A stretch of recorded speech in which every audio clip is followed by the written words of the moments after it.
The amazing drama you're about to see is a matter of human record. You may believe it or not. But the real people who lived this story, they believe it. They know. They took that one step beyond. Alcoa presents a new and unusual kind of television program that takes you just beyond the world in which you live. Alcoa presents Aluminum, from the world's leading producer, Aluminum Company of America, who creates new and unusual uses of this wondrous metal for the world in which you do live. And now, John Newland takes you one step beyond. Here in this warm, secure London house, early April 1912, began the bizarre and untold chapter of a news story that would soon stun the civilized world. In this library was an unread book. Coming events cast their shadows before them. Maybe. Remember this book. We'll come back to it later. It might shock you.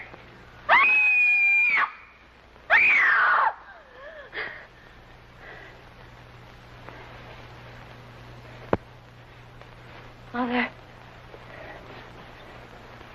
Mother. Mother. Mother! Mother!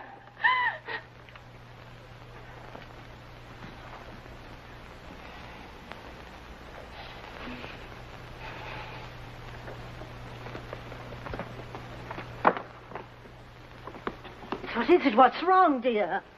It was water. Dark water. I was drowning. I couldn't swim anymore. I was drowning. Oh, you just had one of those old-fashioned nightmares. Oh, no. I don't blame you. All this excitement about the wedding. No wonder. Eric was there. And I couldn't find him in the dark.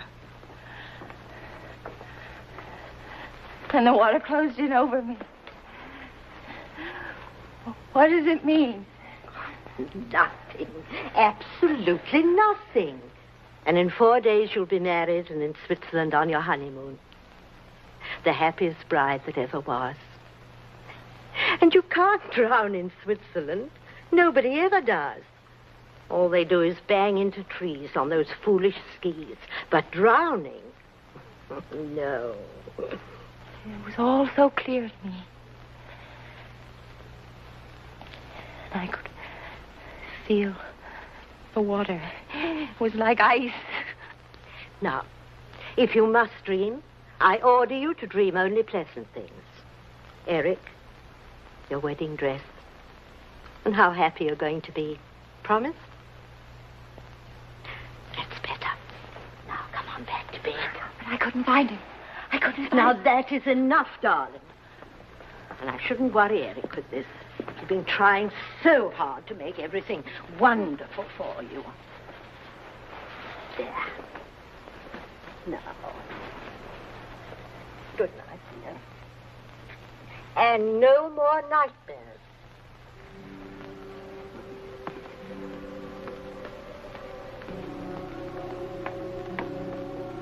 Good night.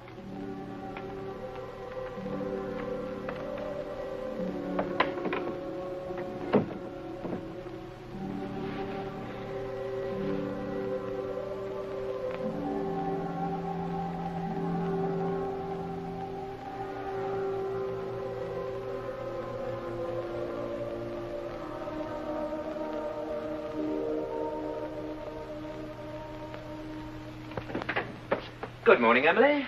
Is the future Mrs. Farley about? Grace? Eric.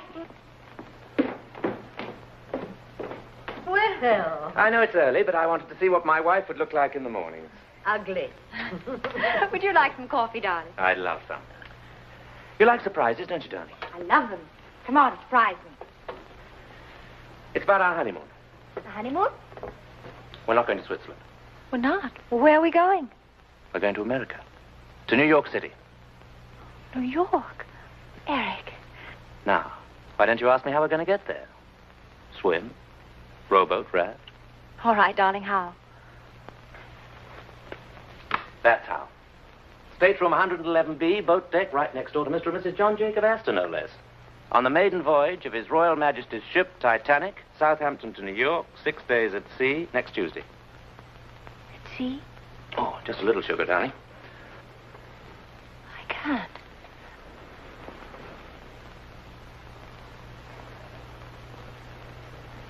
I can't believe it. I can hardly believe it myself, but the office has connections. Oh, you lucky children. You sure you won't miss Switzerland? Oh, Switzerland will keep. But the Titanic, our honeymoon, that's once in a lifetime. The paper's full of nothing but the Titanic. Listen to this, Grace. RMS Titanic, the world's largest and most luxurious liner, is writing a new and glamorous chapter in man's conquest of the sea. By virtue of her 5 watertight compartments, she's being hailed in marine engineering circles as the unsinkable ship. Her first passenger list makes her a floating home for royalty, statesmen, international society, and stars of the theater and the arts. And Mr. and Mrs. Eric Farley, who are absolutely unknown. And absolutely in love.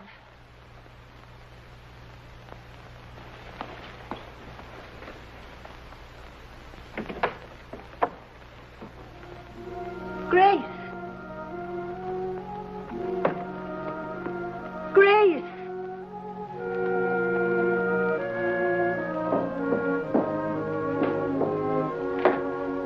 Grace, what is it, darling?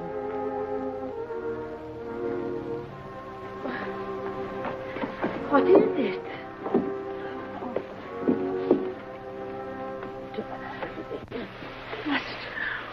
We can't go on that ship. It happened again. I dreamed. Now, darling, I do wish you wouldn't. I saw the sea, the cold sea. Oh. There were people struggling in the water. Really? Sinking, dying. Grace. And then a huge ship slid down. Down. Now, it's just a bad dream. Besides, that ship couldn't be the Titanic. The Titanic can't sink. Everyone knows that. I saw a lifeboat tossing in the water. There were letters on the side of it. I saw. Really? So clearly I saw the word Titanic on the side of the boat. I did. I did. I did. I did. I did. I did. I did. Your intuition should tell you that what you see next is not a dream. It can come true. Just what I've always wanted. Only my own dear Aunt Agatha would have guessed. Have you ever kept birds, my darling? Neither have I. You ever thought of keeping birds? Neither have I. And by all means, write dear Aunt Agatha and tell her she's made us very, very happy. I will.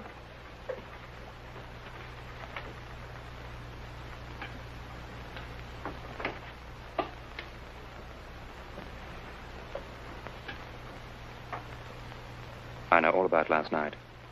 And the night before that. Mother told you. I suppose you think I've gone off my head, one of the silly, hysterical women. I think you're a lot overtired and a little over-imaginative. But this isn't my imagination. Believe me, I saw it. I saw it. Now, that is silly. You don't believe what you see in your sleep? I mean, unless you're a gypsy. Grace, do you trust me? You know I do. Then don't spoil the happiest time of our whole lives just because of a bad dream. Everything's going to be all right, I promise. I'll take care of you always. Oh, hold me tight, darling. You know, if I didn't know you so well, I'd think that you'd fallen in love with another man, that you didn't want to marry me. I couldn't love anybody but you. Very well, I believe you. Only remember, if there ever is another man, I was one of the best shots in the Coldstream Guards.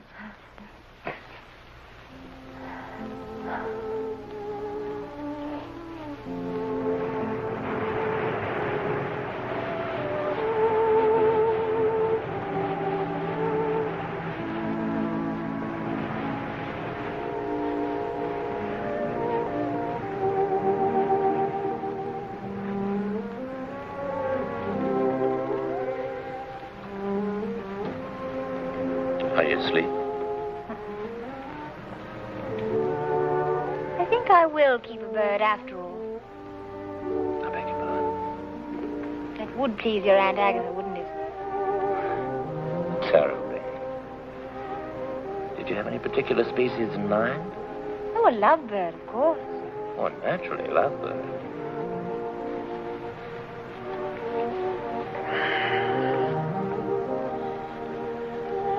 Thank you, darling. What for? The 6 most perfect days of my life.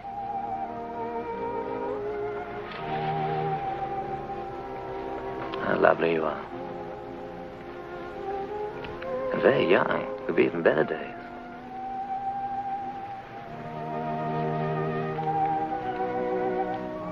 You've forgiven me, haven't you, for those silly scenes I made? I've forgotten the whole thing. I'm glad. Such awful, ridiculous dreams. It wasn't a dream at all. I was wide awake when I felt there was something wrong with the ship. Quite wrong. I know you'll laugh. And I don't blame you. I was in my cabin this afternoon.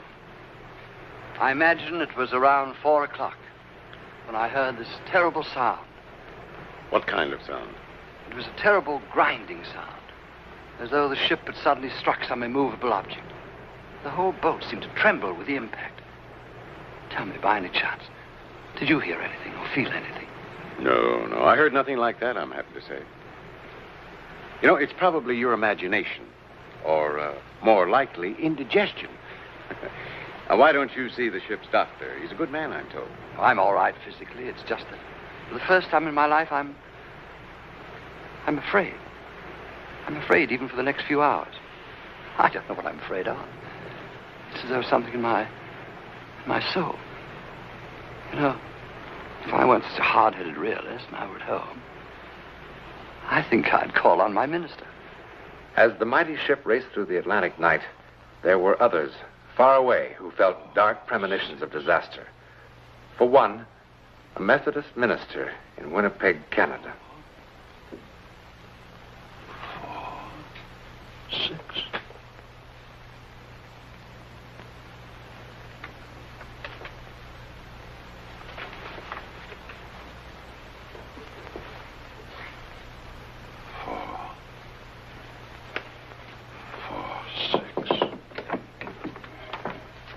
Excuse me, Dr. Morgan, but it's nearly time for the service.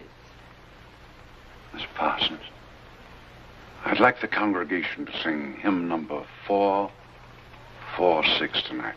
But, Dr. Morgan, the hymns for tonight are already posted in the church, and the organist... Please, 446. I didn't know that was one of your favorite hymns. It isn't. I don't even know the words. I simply know that we must sing it tonight.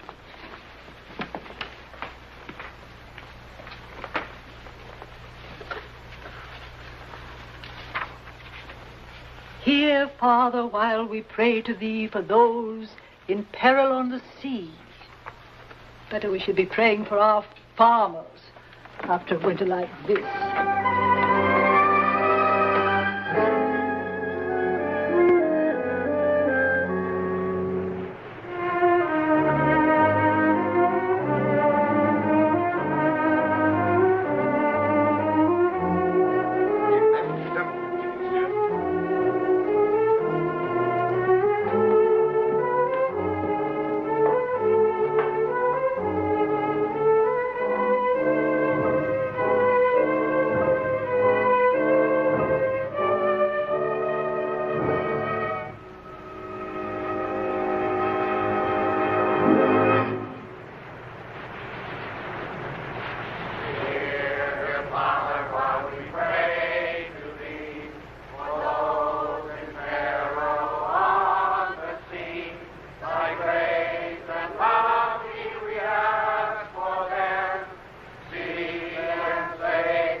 What is it, darling?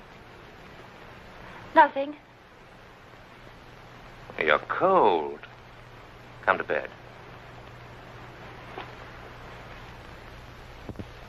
At precisely the same time in New York City, still 1,000 miles away, a magazine illustrator named Harry Teller felt a weird compulsion. I don't know what's wrong with me. Harry, what's this? I thought you were supposed to be drawing pretty girls in the new spring styles. You'll never make the deadline now. I don't know how it happened. I was, I don't know, helpless. Something seemed to be guiding my hand. I can't explain it. You're tired. You've been working too hard. Now, come on. No. No, it's not that. Harry, let's go to bed.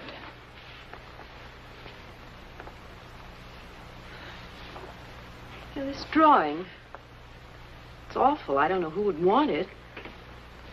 But you know something? This is the best work you've ever done. I've never seen you do anything like this before. All of this detail in here. And Harry, what is it? Your hands are like ice. The water in the drawing was cold. Icy cold.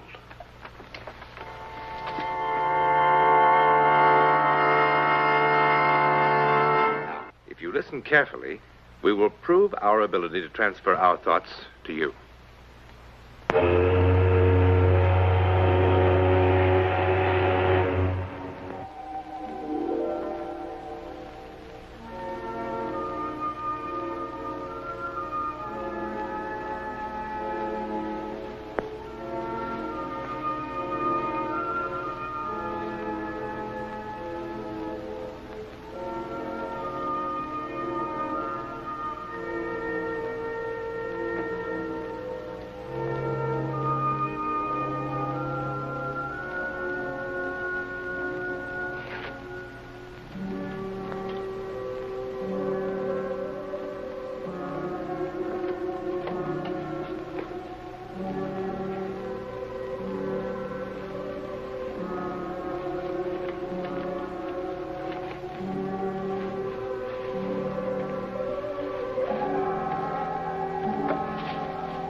The devil are you doing?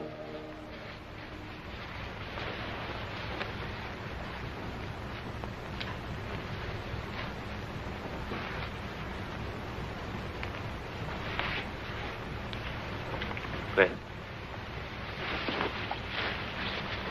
Grace. Grace.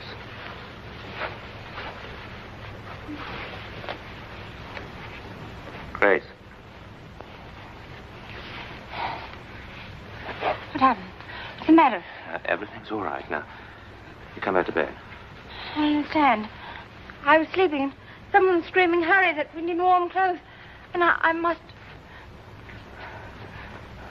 What's wrong with me?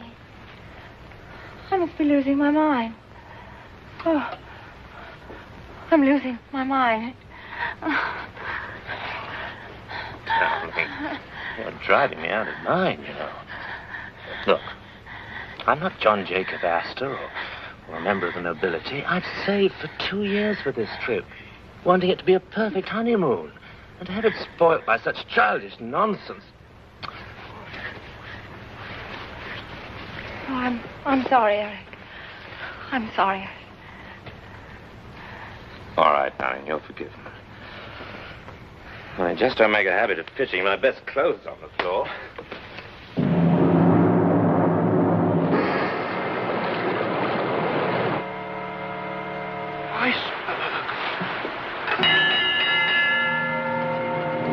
Iceberg, get ahead! Iceberg, get ahead! Iceberg, get ahead!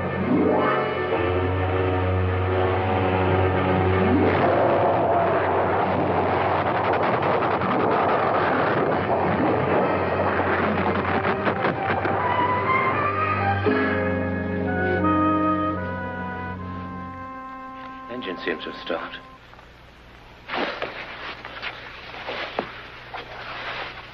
You all right?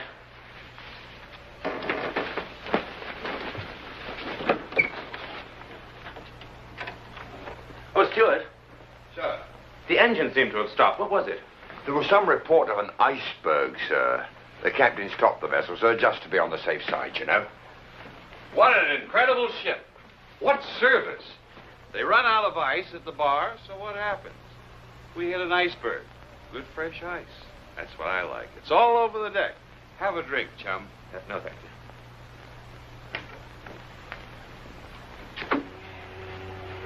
Never seen an iceberg, darling. Shall we go and have a look? That's a good idea. We'll wrap up good and warm. Captain's orders, go to your lifeboat station. Please dress warmly. Now, there's no need to panic. Just take it nice and easy. It's just a precaution, darling. Remember what the captain said tonight? The ship that nothing in the world could sink?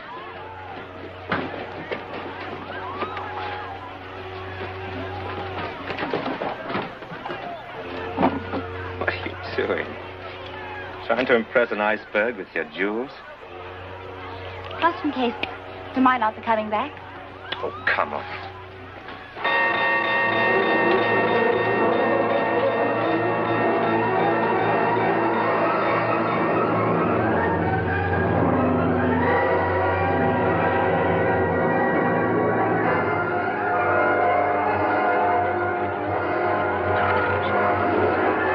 Easy does it now. Women and children only. Men will follow later. There we go. Yeah, jump up. Right. There's the little one. Here's the young fellow. Take care of it, will you? Yes, sir. No, Thank you, madam. no, no. I won't go without you. Hush, No. my darling, hush. No. Now, stop it. Listen to me. Have you forgotten your wedding vows so soon? Love, honor, obey. Now you go with the other women in boat 4. Sorry. I love our marriage. All 6 days, 5 hours, and 20 minutes of it. I even loved our first fight. If you ever have another bad dream, I'll listen to you. Every word. Come, madam. It's all right. It's all right.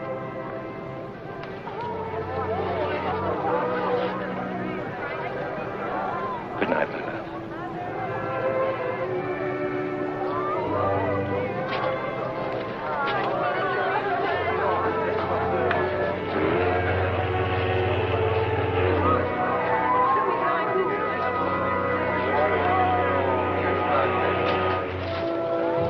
Not away.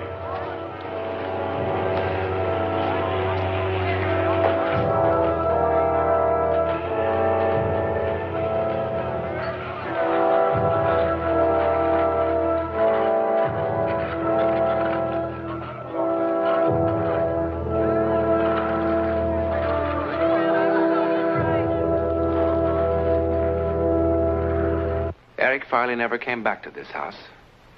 Over 1,500 people perished that dreadful night aboard the Titanic. Eric Farley was among them.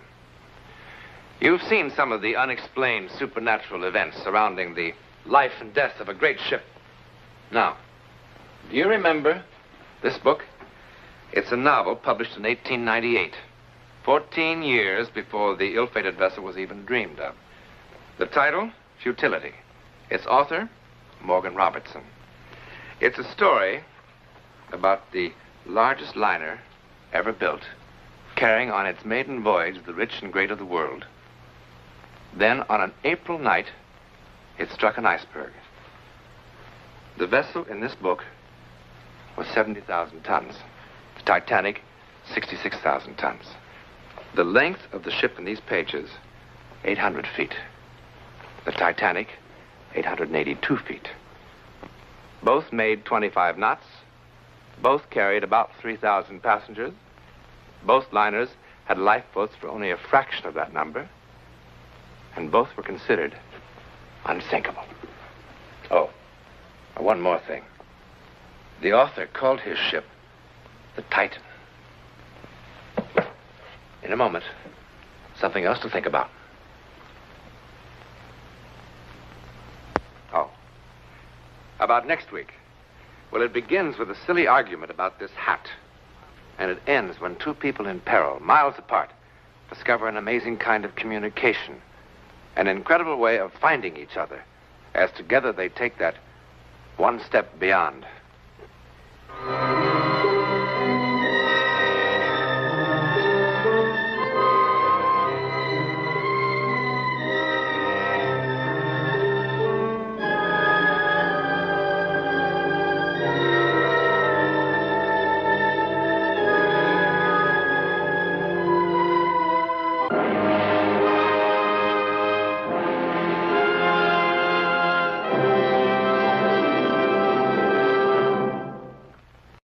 Welcome to Timeless Full Features.